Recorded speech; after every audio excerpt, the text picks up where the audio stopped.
How to make stickers on Canva to sell. Hi everyone, it's Sophia to assist you today. Without any delay, let's jump right in. First, open Canva and log into your account. Click on Create a Design and then click on any page you want. After that, you'll find this kind of screen pop up.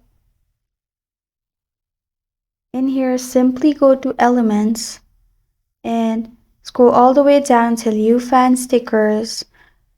You can search for any stickers in here. Suppose I want Christmas themed, so I'll select this kind of screen, resize it, add other stickers, and then save it. After you save it as a picture.